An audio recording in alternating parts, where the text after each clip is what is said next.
देखिए टेस्ट का अपना number system polynomial linear equation इन टू वेरिएबल का उसी से मिलते जुलते सारे क्वेश्चन है हमारे। डिस्कस कर लेते हैं फटाफट क्वेश्चंस कैसे सॉल्व होंगे। पहला सेक्शन था, एक नंबर के 10 सवाल थे। क्या सवाल था पहला? वैल्यू ऑफ 256 की पावर 0.16 इंटू 256 की पावर 0.09। इस तरीके का जब भी सवाल है, देखो ये कंपटीशन में बहुत पूछा जाता है, बड़े बड़े लेवल के कंपटीशन आएंगे वहां भी ऐसे सवाल बनते हैं। दिमाग लगाना है, कोशिश करना है कि इस पावर में कुछ खेल बदले। कैसे होगा? अगर मैं इस 256 को 4 की पावर 4 और उसकी पावर 0.16 रख दूं, 256 को 4 की पावर 4 कहा जा सकता है। 4 4 जा 16, 16 4 जा 64 और 64 4 जा 256 होता है। उसी तरह से ये 256 को मैं क्या लिख सकता हूं जी? ये भी 4 की पावर 4 हो जाएगा, है ना। 4 चौक 16, 256, ये भी है, ये भी 256 ही है, और पावर 0.09 यहाँ पे है। जब भी पावर की पावर होती है, यानी देखो a की पावर अगर m है और उसकी पावर n है, तो ये हो जाता है a की पावर m इंटू n। ये रूल है, ठीक है, पावर्स का ये रूल है। तो ये हो जाएगा 4 की पावर 4 इंटू 16, कितना हो जाएगा? 64, ठीक है। 4 इंटू 16 64 होता है। पॉइंट के बाद 2 डिजिट है, तो पॉइंट के बाद आपने भी शराफत के साथ 2 डिजिट रख दिए। यहाँ पे भी अगर देखोगे पावर ऐड होगा तो ये हो जाएगा 0.36, ठीक है। पॉइंट के बाद 2 डिजिट है, 4 9 36 होता है, तो आपने भी पॉइंट के बाद 2 डिजिट बिठा दिया। अब आप कहोगे कि सर इससे फायदा क्या है? अगर a की पावर m है और वो गुणा हो रहा है a की पावर n से, यानी बेस सेम है, पावर अलग है और मल्टीप्लाई हो रहा है, तो एक ही बार बेस रख के पावर ऐड कर देते हैं। ये भी हमारा एक रूल है। बहुत सारे रूल हैं, उसमें से 2 रूल जो यहाँ पे लगे हैं वो मैंने आपके सामने लिख दिए। पावर अगर ऐड करेंगे तो ये होगा कुछ इस तरीके से, इनको ऐड करा जाए ना तो ये आएगा 1। ये हो जाएगा 4 की power 1.00, which is nothing but 4 की पावर 1 और 4 की पावर 1 क्या होती है? 4। वह हमारा आंसर है, ठीक है। बहुत सिंपल है, समझा रहा हूं तो टाइम लग रहा है, करना हो तो तुरंत होगा 2 लाइन में, ठीक है। तो इसी तरीके से आपको भी प्रैक्टिस करनी पड़ेगी पावर्स की। नंबर सिस्टम में पावर्स का बहुत रोल है, ऐसा सवाल आने के बहुत चांस है, ठीक। अगला सवाल था, 4th रूट ऑफ 81 की पावर -2, है ना। तो देखो पावर -2 दिया है, इसकी टेंशन ही नहीं लेनी हमें, हम इसको सॉल्व करते हैं। 4th रूट का मतलब होता है, यही है ना, 4th रूट का मतलब होता है 1/4। यहां कौन सा नियम लगा? अगर ये nth रूट ऑफ x है तो ये होता है x की पावर 1/n, यानी जो भी यहाँ वैल्यू होगी, अगर कोई वैल्यू नहीं लिखी है तो वो स्क्वायर रूट है, यानी यहाँ पे 2 है उस केस में। नहीं तो अगर क्यूब रूट होगा तो भी लिखेगा, 4th होगा तो भी लिखेगा, nth होगा तो भी लिखेगा। तो इसको ओपन कैसे किया जाता है? x की पावर 1/n। सेम चीज देखो मैंने यहाँ करी, यहाँ पे 4th रूट लिखा है तो 81 की पावर -2 जो लिखा था उसके पावर 1/4। अगेन पावर की पावर है तो मल्टीप्लाई, -2 इंटू कितना हो जाएगा? ये 1/4। ये कितना हो गया? 81 की पावर -1/2 ये होगा, है ना। अब मजेदार चीज देखो, 81 को आप क्या लिख सकते हो जी सर? 9 का स्क्वायर। 81 9 का स्क्वायर ही तो होता है ना। अब 9 का स्क्वायर अगर ये है तो फिर पावर के साथ मल्टीप्लाई कर दो, 2 इंटू -1/2, 2 से 2 कट गया, आएगा क्या? 9 की पावर -1, और -1 का मतलब होता है 1/9, यानी अगर x की पावर -n है तो वो होता है 1/x की पावर n। ये यहाँ पे 2 नियम नए जो है यहाँ ये लगे, और पुराने जो नियम थे वो थे ही। तो इसका कौन सा ऑप्शन होगा? ऑप्शन ए इसका भी आंसर हो जाएगा। समझ में आया? पावर्स के यहाँ पे लॉ लग रहे हैं, ठीक है, लॉ ऑफ एक्सपोनेंट्स। फिर है जी आपके पास अगला सवाल, अगर पॉइंट 30 लाई करता है ग्राफ ऑफ इक्वेशन दिस, तो आपको k की वैल्यू निकालनी है। तो जब भी कोई भी पॉइंट किसी इक्वेशन को सेटिस्फाई करेगा, है ना, अगर मतलब कोई पॉइंट किसी लाइन पे अगर कह रहा है कि उस पे लाइन पे एग्जिस्ट करता है वो पॉइंट, तो उस लाइन की हर इक्वेशन को सेटिस्फाई करेगा। यानी अब आप क्या करो, इस इक्वेशन में एक्स वाई की जगह ये वैल्यू रख दो। तो 2 इंटू 3, पहला वाला x होता है और दूसरा वाला होता है y, है ना। तो 2 इंटू 3 प्लस 3 इंटू 0 जो है वो k के बराबर होगा। 2 3 जा 6, 3 0 जा 0, तो k की वैल्यू कितनी आ जाएगी जी सर? 6 option A. ठीक था सवाल आसान? अरे बहुत आसान आसान सवाल थे, बस ध्यान की थोड़ी सी कमी थी। अगला सवाल देखिए, point on the graph of this equation where X coordinate is 5/2। इस इक्वेशन पे ग्राफ पे क्या पॉइंट बैठेगा अगर एक्स कोऑर्डिनेट 5/2 है? तो एक्स कोऑर्डिनेट की वैल्यू रख दो यहाँ पे, तो 2 into 5/2 plus 5y is equal to 20, यही होगा। तो ये 2 इस 2 को काट देगा, तो 5y क्या आएगा 20, और ये प्लस 5 उधर जाके -5 हो जाएगा। तो y क्या आ जाएगा, ये 15 हुआ और ये 5 इधर आके डिवाइड हो जाएगा, तो y आएगा 3। तो कोऑर्डिनेट क्या हो जाएगा जी, 5/2 तो उसने दिया हुआ था और y था 3। ये आपका आंसर आएगा। कौन सा ऑप्शन है जी, डी। ठीक, बहुत सिंपल, बहुत ही क्वेश्चन बेस्ड। ठीक, अगला है equation this x is equal to 5 को आपको दिखाना है linear equation in 2 variable. 2 variable में उसको दिखाना है, यानी x और y दोनों होने चाहिए। कैसे लिखा जा सकता है, तो x तो उसने दिया ही हुआ है, तो उसको 1 इंटू एक्स लिख सकता हूं। जब दूसरा वेरिएबल ना दिया हो तो आप प्लस में 0 इंटू वो वेरिएबल लिख लो, है ना। और बराबर किसके दिया है, 5। ऐसा कहीं पे लिखा हुआ है? खत्म। हाँ जी, करे थे, सब सवाल हुए थे आपके, नहीं हुए थे? अब समझ में आ रहे हैं ये कैसे करने हैं। फिर उसने हमें सवाल दिया, zeros of the polynomial this. Polynomial का जीरो निकालना है। तो पॉलिनोमियल का जीरो निकालने के लिए हम क्या करते हैं, उस पॉलिनोमियल को जीरो के बराबर रख देते हैं। और यहाँ पॉलिनोमियल क्या है, ये x-2 का होल स्क्वायर। हालांकि ऐसा ही सवाल मैंने 2 नंबर में भी दिया है और यही सवाल ऑब्जेक्टिव में भी दे दिया, तो यही तरीके से वहां पे भी सॉल्व होगा, बराबर 0। जब इसको आप खोलोगे ना ब्रैकेट को, तो x² प्लस 4 माइनस 4x आएगा। a माइनस बी का होल स्क्वायर, तो a² plus b² minus 2ab। इसको जब आप ओपन करोगे तो a² plus b² plus 2ab बराबर 0। अब ब्रैकेट जब खोला जाएगा तो साइन बदल जाएंगे सारे, -x² माइनस 4 माइनस 4x बराबर 0। x² कटेगा, एक प्लस में है एक माइनस में है, प्लस 4 माइनस 4 कटेगा, ये हो जाएगा -4 माइनस 4 माइनस 8x बराबर 0। तो x क्या हो जाएगा, 0/-8। अब 0 से किसी को डिवाइड करो चाहे गुणा करो, वो रहेगा क्या, 0 ही। तो इसका आंसर भी डी, 0। ठीक, 2 और -2 कैसे हो जाएगा, एक में 2 और एक में -2। ऐसा थोड़ी होता है। 2 माइनस मतलब एक बार x की वैल्यू 2 रखोगे, एक बार -2, एक ही सवाल में। मतलब तुम खुद सोचो ना, अगर 2 और -2 कह रहे हो तो यानी अगर तुम p2 रखोगे तो 2 यहां और 2 यहां भी रखोगे, p2 अलग निकलेगा, p-2 अलग निकलेगा। ऐसा थोड़ी होता है कि इसके लिए अलग और इसके लिए अलग रखोगे। तो x है, वो भी एक ही इक्वेशन में, एक ही पॉलिनोमियल में अगर x लिखा है तो हर जगह उसकी वैल्यू सेम लोगे। ऐसा नहीं है कि एक x पे कुछ और रख दिया, एक पे कुछ और, थोड़ी होता है ना। एक घर में खाना बना है, 4 भाई है तो चारों को वही खाना मिलेगा। ऐसा नहीं है कि एक के लिए बिरयानी मिल गई, एक को मिल गया दाल भात चोखा। ऐसा नहीं होगा, बिरयानी मिलेगी तो सबको मिलेगी, चोखा मिलेगा तो सबको मिलेगा। ठीक, अगला दिया है, अगर पॉलिनोमियल ये डिवाइडेड बाय दिस तो रिमाइंडर क्या होगा। तो ऐसा सवाल करने के लिए डिवाइड करने की जरूरत नहीं है, सीधे रिमाइंडर थ्योरम लगाओ, है ना। क्या होता है, x माइनस ए से कंपेयर करते हैं, इस x माइनस 1 को करेंगे, ये कट गया, a क्या बचा जी, 1 बचा है ना। तो आप यहाँ पे क्या करो, pa निकाल लो, यानी p1। तो जहां जहां x है वहां पे 1 रख दो।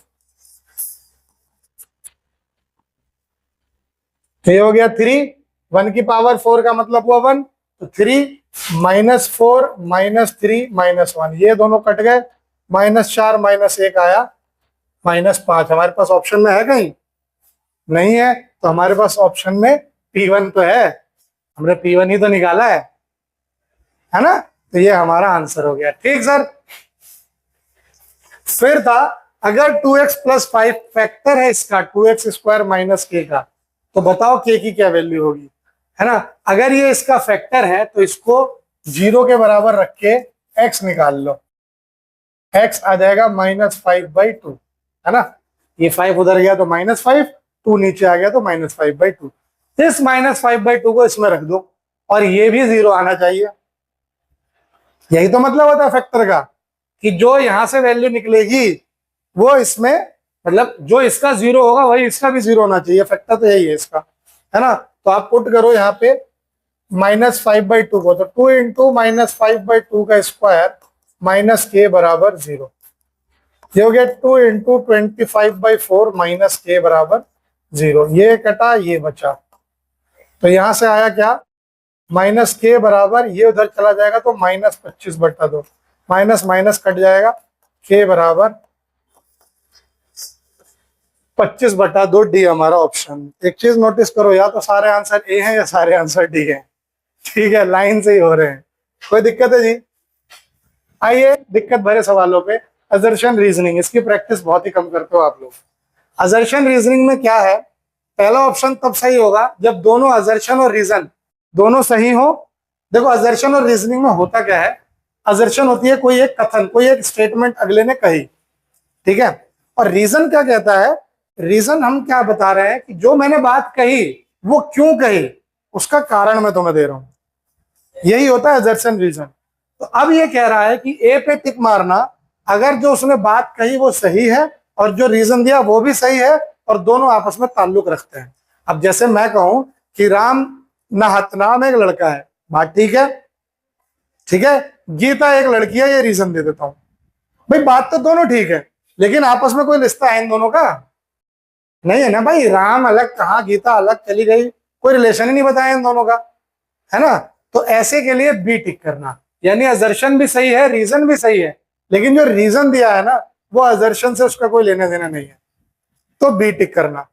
फिर सी कहता है कि असर्शन ठीक है लेकिन रीजन गलत है, यानी जो बात कही वो ठीक कही लेकिन जो उसके लिए रीजन दिया वो गलत दिया। डी कहता है कि असर्शन गलत है लेकिन रीजन ठीक है, ठीक है। तो चेक करते हैं जी क्या है। पहला असर्शन कह रहा है rational number lying between two rational numbers x and y is half x plus y। दो रैशनल नंबर के बीच में कोई रैशनल नंबर निकालना हो तो वो होता है 1/2 x प्लस y। सही है, होता है, बिल्कुल होता है। दो रैशनल नंबर के बीच में अगर रैशनल नंबर निकालने हैं तो इन दोनों को जोड़ दो और 2 से डिवाइड कर दोगे तो बिल्कुल वो होगा ही होगा। तो यानी ये तो बात सही है। क्या रीजन इसके लिए जो दिया है उन्होंने सही दिया है? रीजन क्या कह रहा है, there is one rational number between two rational numbers. Reason कह रहा है कि सिर्फ एक रैशनल नंबर होता है दो रैशनल नंबर के बीच में। ये बात तो नहीं है भाई साहब, आप गलत कह रहे हैं। क्यों गलत कह रहे हैं? क्योंकि दो रैशनल नंबर के बीच में अनगिनत नंबर्स होते हैं। दो नंबर के बीच में अगर आप नंबर खोजने बैठोगे तो बहुत होते हैं, अनगिनत नंबर होंगे। तो इसका आंसर क्या आएगा जी? इसका आंसर आएगा assertion is true but reason is false, यानी सी इसका आंसर होगा। समझ में आई बात? दो रैशनल नंबर के बीच निकालने का फॉर्मूला ये दिया है तो ये तो निकल गया, लेकिन अब मान लो अगर ये एक रैशनल नंबर था, ये भी एक रैशनल नंबर निकला है, तो इन दोनों के बीच भी तो ये फॉर्मूला लग जाएगा, यानी एक और निकल गया, फिर एक जो वो आएगा उससे और इससे भी एक और रिलेशन बन जाएगा, तो वहां से और आ गया। लेकिन रीजन तो कह रहे हैं कि एक ही निकलेगा भाई, यानी ये गलत है ये ठीक है। इसका आंसर आएगा सी, असर्शन ठीक रीजन गलत। अगला था अगर x 2 है y 3 है तो इस x 2 y 3 जो है इस इक्वेशन का सॉल्यूशन है, तो a की वैल्यू है 6। तो ये रख के देख लो, a into 2 plus 3 is equal to 15। तो ये हो गया 2a बराबर 15 में से 3 गया 12, a बराबर 12/2, तो a की वैल्यू आ गई 6। यानी भाई साहब आपकी बात सही है, हमने आपकी बात को मान लिया। अब रीजन कह रहा है कि the solution of a line needs to satisfy the equation of the line. जो सॉल्यूशन होता है लाइन का वो इक्वेशन ऑफ द लाइन को सेटिस्फाई करना चाहिए। तो बात ये भी सही है ना? बिल्कुल होना चाहिए। पर क्या ये एक दूसरे से रिलेट कर रहे हैं? बिल्कुल कर रहे हैं, कर रहे हैं, जब भी तो हमने चेक करके देखा। ये सॉल्यूशन था, ये इस इक्वेशन को सेटिस्फाई कर ही तो रहा है, तो इसका आंसर क्या होगा, ए, है ना, ए होगा। क्या, इस वाले पे तो सॉल्यूशन जो भी लीनियर इक्वेशन होती है सर वो लाइन की इक्वेशन होती है। सर आपको लिखना चाहिए कभी भी। ऐसा थोड़ी है, लीनियर दिख नहीं रहा, पावर 1 है। नीचे वाले नीचे वाले पे तो सॉल्यूशन लाइन की इक्वेशन लीनियर ही होती है, समझ रहे हो बात को। लाइन की इक्वेशन कभी भी लीनियर होगी। क्वाड्रेटिक इक्वेशन बनती है सर्कल की, इलिप्स की, हाइपरबोला की, पैराबोला की, ठीक है। तो ये पढ़ोगे 11वीं क्लास में। लाइन की लीनियर होती है, ये दिमाग में बिठा लो, तुम खुद देखो कोऑर्डिनेट ज्योमेट्री जब तुमने सॉल्व करा है तो इक्वेशन जो भी बनी है सब सीधी स्ट्रेट लाइन बनेगी, सारा कर्व स्ट्रेट लाइन का बनेगा। तो वो लाइन की इक्वेशन लीनियर ही होती है, ये अंडरस्टूड है ना। हाँ, एक एक नंबर वाले सवाल समाप्त हुए। बढ़ते हैं 2 नंबर वाले सवालों की ओर। पहला सवाल था using suitable identity evaluate this, -32 का क्यूब, 18 का क्यूब, 14 का क्यूब। बड़ी मेहनत करके तुम लोगों ने सॉल्व करा, सबका क्यूब निकाला और फिर इसको जोड़ा। क्यों भाई साहब ने ऐसे ही किया है।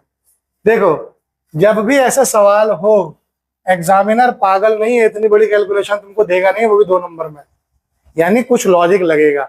इन तीनों को जोड़ के देखो, a plus B plus C, बहुत अच्छा एक कॉन्सेप्ट है। अगर a plus B plus C 0 के बराबर होगा तो a cube plus B cube plus C cube जो है वो 3 टाइम्स ए बी सी के बराबर होता है। बहुत बढ़िया ये कॉन्सेप्ट है, हमेशा याद रखना। क्यों होता है ये आपको पता है? नहीं पता? क्योंकि a cube plus B cube plus C cube का जो फॉर्मूला है ना, वो a cube plus B cube plus C cube minus 3abc जो है, इसका फॉर्मूला होता है a plus B plus c into a square plus b square plus c square minus a b minus b c minus c a. अब आप कहोगे कि sir इस फॉर्मूले को क्यों बताया? क्योंकि आगे एक सवाल है जिसमें ये पूरा फॉर्मूला लगेगा, ठीक है। तो अगर ऐसा है, मैं कह रहा हूं कि ये इसके बराबर होता है, कब? जब ये 0 के बराबर होगा। तो अगर मैं यहां 0 रख दूं तो ये सारा 0 नहीं हो जाएगा? ये सब अगर 0 हो गया तो ये -3abc उधर जाके +3abc नहीं हो जाएगा? यही तो मैंने यहाँ कहा है। बड़ा अच्छा फॉर्मूला है ये, बहुत ज्यादा यूजफुल आइडेंटिटी है, ठीक। तो अब यहां अगर मैं देखूं तो ध्यान से आप खुद देख लो, -32 + 18 + 14 इसके बराबर हो रहा है? यस, 0 के बराबर हो रहा है ना। a plus B plus C 0 के बराबर हो, तो इसका आंसर क्या आएगा? 3abc, यानी 3 इंटू -32 इंटू 18 इंटू 14, ठीक है। इसको गुणा कर लो, आपका आंसर निकल के आएगा। क्या है इसको गुणा करने पे क्या आ रहा है जी?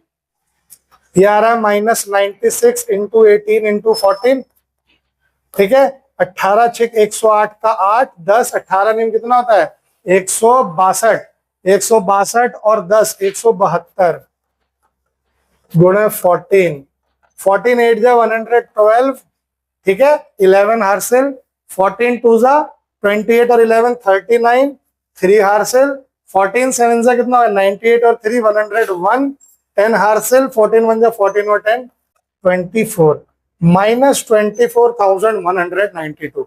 यही आया होगा, आई होप सबका। राइट 3x + 2y बराबर 18 in the form of this, y = mx + c। अब ये जो y = mx + c है ना, स्लोप इंटरसेप्ट फॉर्मूला है ये लाइन का। 11th क्लास पढ़ोगे ना तो उसमें लाइंस का इक्वेशन आएगा, तो ये स्लोप इंटरसेप्ट फॉर्मूला है। m होता है स्लोप, मतलब एक लाइन कितनी तिरछी है कितनी सीधी है, वो डिपेंड करता है इस m पे। तो इस फॉर्म में तुम्हें इस इक्वेशन को बनाना है। फिर क्या करना है? m और c की वैल्यू निकालनी है, बड़े आराम से निकाल लोगे। इसको जब करोगे तो ये 3x + 2y बराबर 18 ही तो है। तुम्हें y चाहिए लेफ्ट में, बाकी सब चाहिए राइट में। तो ये क्या 2y 18 - 3x नहीं हो जाएगा जी? 3x इधर प्लस में तो उधर माइनस में हो जाएगा, होगा क्या? ये y 1/2 इंटू 18 - 3x नहीं होगा जी? होगा कि नहीं? 2 इधर मल्टीप्लाई है तो इधर डिवाइड होगा और दोनों को करेगा। जब मैं ब्रैकेट ओपन करूंगा तो 18/2 तो हो जाएगा 9, और 3/2 कहेगा कि जी हमें मत काटिए, हमें ऐसे ही रखिए, हम ऐसे ही बैठेंगे। तो इन्हें ऐसे ही बिठा दिया। अब मैं क्या करूंगा, सीधा कर दूंगा, इसको पहले इधर लिख दूंगा और इसको बाद में लिख दूंगा। अब देखो y is equal to m x plus c, m x plus c. तो जब कंपेयर करोगे तो आपके पास m क्या आ जाएगा, m आ जाएगा -3/2 और c आ जाएगा 9। यही आपका आंसर है, कोई दिक्कत। फिर उसके बाद उसने एक पॉइंट और बढ़ा दिया, कह रहा है कि क्या 4-3 जो है वो इस लीनियर इक्वेशन पे लाई करता है। तो आप चेक कर लो, कैसे चेक करोगे जी, x और y की जगह 4-3 रख के देख लो। तो 3 × 4 प्लस 2 × 3 कितना होगा, 12 जमा 6 18 आ रहा है। और राइट साइड में कितना था, 18 ही था, है ना। तो ये बराबर हो तो गया, इसका मतलब therefore 4-3 lies on the linear equation. इसका मतलब ये जो 4-3 है ये इस लीनियर इक्वेशन पे लाई करता है, यही इसमें बताना, ठीक। फिर है find the zero of the polynomial px is equal to x - 2 का होल स्क्वायर माइनस x + 2 का होल स्क्वायर। अभी पीछे 1 मार्क वाले क्वेश्चन में हम लोगों ने किया था, है ना, सेम उसी तरीके से निकाल लेना। करना क्या, put px is equal to 0 और फिर रख देना ये x - 2 का होल स्क्वायर माइनस x + 2 का होल स्क्वायर बराबर 0। जब इसको सबको सॉल्व करोगे तो x की वैल्यू आ रही थी क्या आपकी, 0, है ना। करके देख लेना, पीछे आपको मैंने बता दिया है 1 मार्क वाले क्वेश्चन में कैसे होगा। Find the value of x for which 3/4 की पावर 6 इंटू 16/9 की पावर 5 इज इक्वल टू 4/3 की पावर x + 2 पावर का क्वेश्चन। फिर से मेरा तो बहुत ही फेवरेट टॉपिक है ये, बड़ा मजा आता है मुझे इसके सवाल बनाने में, इतना आसान होता है। देखो कैसे, इस 3/4 की पावर 6 को मैं कुछ नहीं कह रहा, अभी कुछ नहीं कह रहा, इसका मतलब ये नहीं कभी नहीं कहूंगा लेकिन अभी नहीं। इस 16 को मैं लिख सकता हूँ 4 का स्क्वायर और इस 9 को लिख सकता हूँ 3 का स्क्वायर, बाकी और किसी को मैंने कुछ भी नहीं कहा, लिख सकता हूँ जी। अब मैं इसको क्या कर रहा हूं, इसको लिख सकता हूं 4/3 की पावर 2, है ना, उसका भी स्क्वायर है इसका भी स्क्वायर है, तो इसको कर सकते हैं। यानी इसमें क्या मैंने नियम इस्तेमाल किया है, a की पावर n अपॉन b की पावर n है, तो वो होता है a अपॉन b की पावर n। यानी पावर सेम हो, बेस अलग अलग हो, तो उनको इस तरीके से लिख दिया जा सकता है। सेम मल्टीप्लाई में भी होता है, a की पावर n इंटू b की पावर n है, तो उसको ab की पावर n कहा जाता है, ये नियम है, ठीक। अब आप कहिए सर अगर ये और ये सेम होता तो हमारे पास तो एक और फॉर्मूला था, है ना, a की पावर m इंटू a की पावर n, पावर ऐड करने वाला। मैं कहूंगा कि लाता हूं मैं तुम्हारे लिए वो फॉर्मूला। कैसे लाऊंगा, क्या मैं इस 3 की पावर 3/4 को 4/3 की पावर -6 नहीं लिख सकता, रेसिप्रोकेट कर दूंगा, है ना, रेसिप्रोकेट कर दूंगा मैं इसको, और इसको मैं लिख दूंगा, ये 2 पंजे हो जाएगा जी 10, और ये है 4/3 की पावर x + 2। अब यहां देखिए ये हो गया 4/3 की पावर -6 + 10 बराबर 4/3 की पावर x + 2। अगर दो नंबर बराबर हैं और उनके बेस बराबर हैं तो उनका पावर भी बराबर होगा, ये भी एक रूल है। रूल को किस तरीके से लिखेंगे, यानी अगर a की पावर m है और वो है a की पावर n के बराबर, इफ a की पावर m एंड बराबर है a की पावर n के, देन तो m जो होगा वो n के बराबर होगा ही होगा। अगर बेस सेम है, नंबर बराबर है, तो पावर भी सेम होंगे, ठीक है। तो इसका मतलब कितना बढ़िया, यहाँ पे x + 2 जो है वो -6 + 10 कितना हुआ, 4 के बराबर आ गया। x कितना आएगा, 4 - 2, x की वैल्यू आ गई जी, तो आपको x की वैल्यू निकालिए। भाई x जीवन भर तुम्हें प्रताड़ित करता रहेगा, है ना, x किसी भी फॉर्म में प्रताड़ित ना तुम्हें झेलनी है, इस x को निकालना ही है। x की वैल्यू क्या आ गई यहाँ पे, तो कोई दिक्कत है। अगला सवाल 3 नंबर का सवाल है, मैंने ये फॉर्मूला आपसे पीछे ही डिस्कस करा था, वही फॉर्मूला लगेगा इसमें। क्या है सवाल, अगर 2x + 3y = 13 है और xy है 6, तो आपको वैल्यू बतानी है 8x cube plus 27y cube की, या फिर x plus Y plus Z 8 है, xy plus Y Z plus Z X 20 है, तो x cube plus Y cube plus Z cube minus 3xyz की आपको वैल्यू बतानी है। ठीक, तो करें जरा इसको सॉल्व। देखिए पहला वाला मैं बताता हूं, पहले इसके बारे में बात करता हूं। दोनों तरफ अगर मैं क्यूब करूं, 2x प्लस 3y का क्यूब अगर करा जाए तो वो 13 के क्यूब के बराबर होगा जी। दोनों तरफ मैंने क्यूब कर दिया, ठीक है। वी हैव, हमारे पास ना एक बड़ी बढ़िया आइडेंटिटी है, क्या है, a प्लस बी का होल क्यूब होता है a cube plus B cube plus 3ab into a plus B. हमारे पास ये फॉर्मूला, ठीक, कोई दिक्कत है? करा जाए जी यहां पे हल। ये हो गया 8x क्यूब, क्योंकि 2 का क्यूब, या फिर इसको एक बार और लिख लो ताकि कंफ्यूज ना हो आप। ये होगा 2x का होल क्यूब प्लस 3y का whole cube plus 3 into 2x into 3y into 2x plus 3y बराबर 13 का क्यूब कितना होता है? 13 169, 169 को 13 से करोगे तो कितना होगा? 13 ने 117, 11 13 6 78, 11 89, 8 13 कम 13 और 8 21, 2197। कोई दिक्कत सर?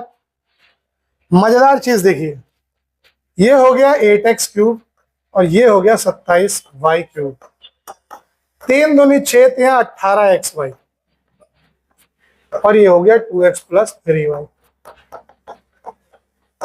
अब बारी है कर्जा चुकाने की, है ना, कर्ज उतारने की बारी है। तो 8x cube plus 27y cube plus 18 into xy की वैल्यू क्या दी है? 6।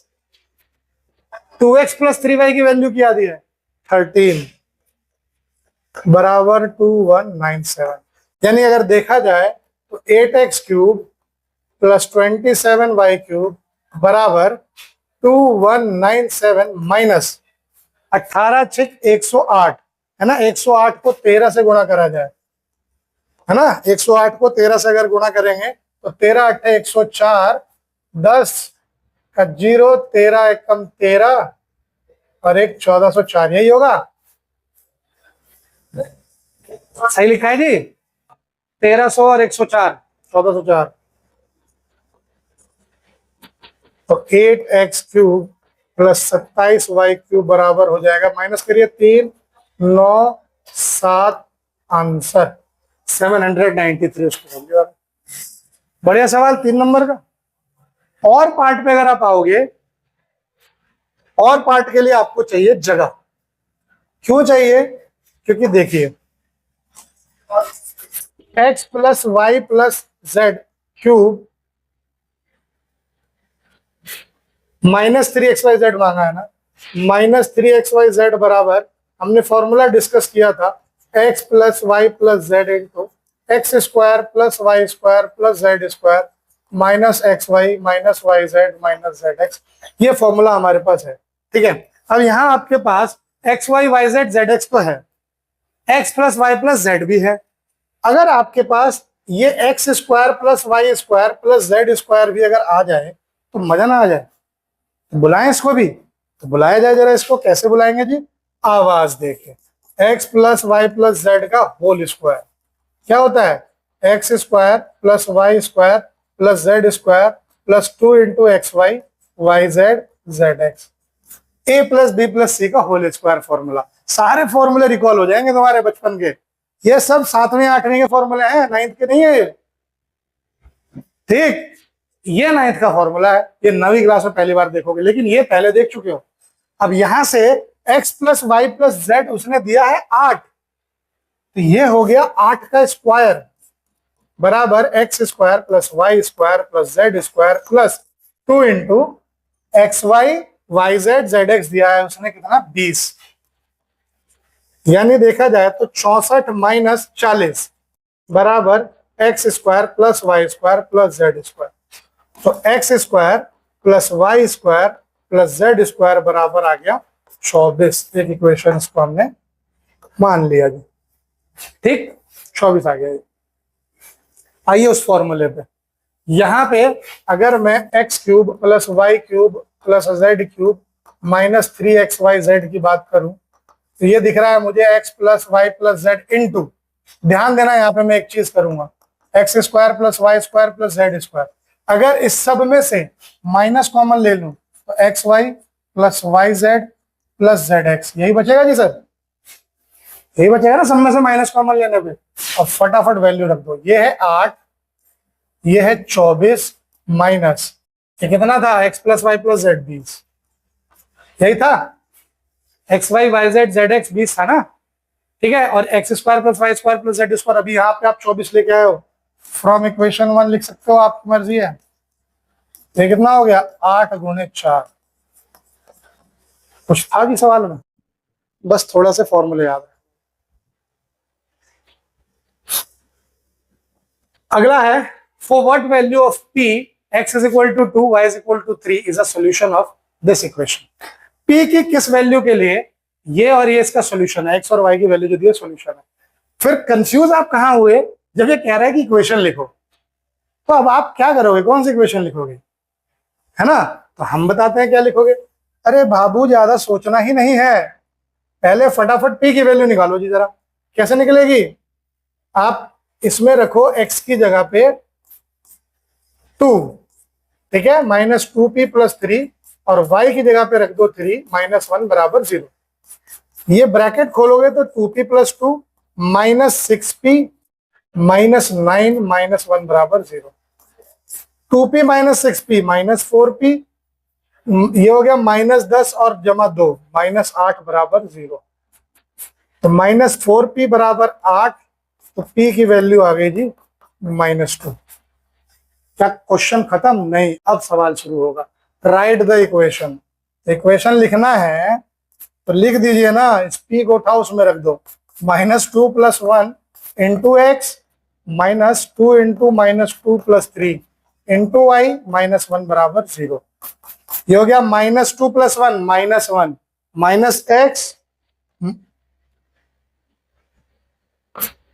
माइनस 2 माइनस 2 हो गया, 2 इंटू माइनस 2 माइनस 4 और प्लस 3 माइनस 1, और ये माइनस बाहर ऑलरेडी है, ठीक है। ये आपकी इक्वेशन, आप चाहो तो यहां छोड़ दो, नहीं तो आप इसको लिख सकते हो x माइनस वाई प्लस 1 बराबर 0। ये दोनों आपका सही आंसर है, यही इक्वेशन है जिसकी वो मांग किए बैठा था। फिर सेकंड पार्ट में कह रहा है, क्या ये जो लाइन है वो -2 3 से पास कर रही है। यहाँ पे चेक कर लो ना, LHS RHS बराबर आ जाए तो। LHS अगर आप लेते हो तो क्या है, x माइनस वाई प्लस 1 है ना, तो ले लो ये -2 -3 प्लस 1 -5 प्लस 1 कितना आ रहा है, -4, नॉट इक्वल टू 0। तो क्या ये पास हो रहा है? हाँ जी, पास हो रहा है ये? नहीं पास हो रहा है। तो therefore -2 3 is not passing through given line. ये आपका संपूर्ण आंसर हुआ इस सवाल का, ठीक। सिर्फ p निकाल के छोड़ नहीं देना, p निकाल के इक्वेशन बनानी है, फिर इस इक्वेशन में ये वैल्यू डाल के चेक करनी है कि क्या ये सेटिस्फाई हो रहा है। नहीं हो रहा है तो ये इसको पॉइंट जो है इस पे लाई नहीं करेगा, अगर हो जाता तो पॉइंट लाई कर जाता। अब आता है फिर से नंबर सिस्टम का सवाल, √3 - 1 बाई √3 + 1 बराबर a + b √3।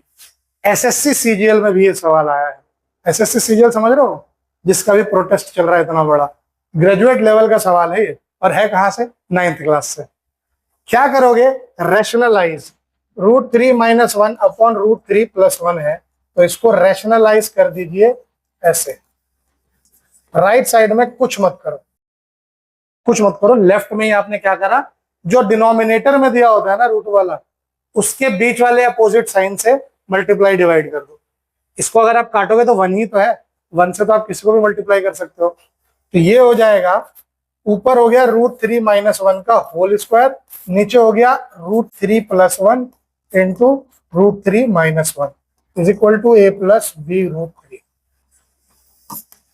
इसको ओपन करोगे तो 3 है ना, √3 का square a square plus b square minus 2 into a into b upon a plus b into a minus b, ये हो रहा है a square minus b square बराबर ए प्लस बी √3।